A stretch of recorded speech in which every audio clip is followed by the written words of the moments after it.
million later, and Robert Mueller is looking at you, Roger Stone, not the guy who went to Russia to build this phony dossier against Donald Trump, not the administration that apparently spied domestically on members of the Trump campaign. You, Roger Stone, Mueller wants you to say that Donald Trump lied about a couple of things. One would be the infamous meeting at Trump Tower with the, quote, Russian, and the other would be the WikiLeaks.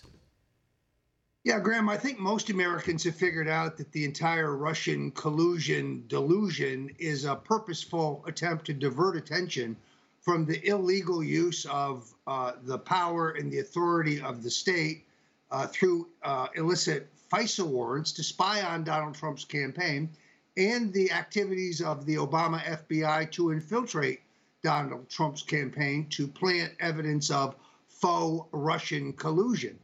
One thing I can tell you for sure, there's nothing Mr. Mueller can do that would induce me to bear false witness against the president. I know of no misdeeds on his part, and I'm not going to compose them, nor am I aware of any illegal activities on my own part.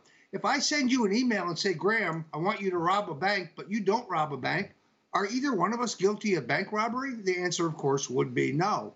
So this entire question now coming up empty-handed of no Russian collusion, no WikiLeaks collaboration, no proof that I knew in advance about John Podesta's stolen emails being stolen or published.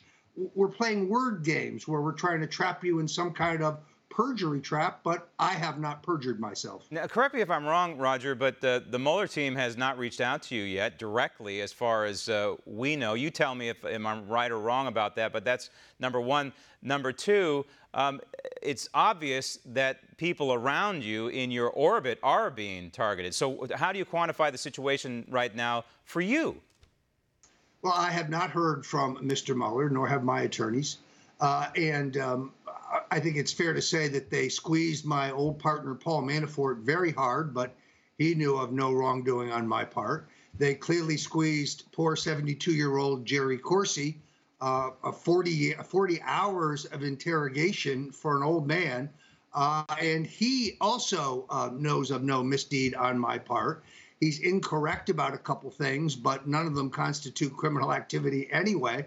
No, I think people can see this is a witch hunt. The target's not Roger Stone or Jerry Corsi or even poor, dumb Michael Cohen. The target is Donald J. Trump, and I'm not going to be a party to trying to destroy his presidency because he is bringing America back. 4.2 million new jobs, record economic growth, record wage growth. I said the other day I thought the president might not run, not because he couldn't get reelected, not because they would run him out of town, but because he's halfway to achieving its agenda of revitalizing this country. And he didn't run for president because he needed the job. Wouldn't that be a story? Now, but I want to look at a couple of headlines because we did find out some information, apparently through reporting this week. And the first one talks about late-night phone calls between you and then-candidate Donald Trump. I would imagine, Roger, if this reporting is accurate, it goes to this meeting at Trump Tower. They want to know what you were talking about with then-candidate Donald Trump. Or it may have something to do, they think, with the WikiLeaks release, possibly knowledge about it before it happened. But you're denying both, right?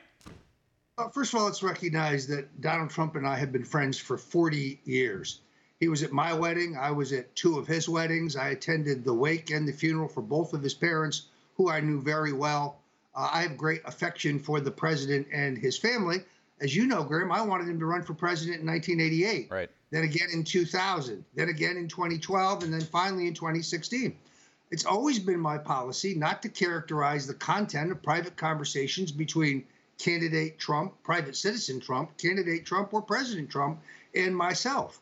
Although it's fair to say that that when you talk to the president, he does most of the talking and you do most of the listening. That said, I can categorically say we never talked about the Trump Tower meeting. In fact, I never even heard about the Trump Tower meeting until I read about it in the media.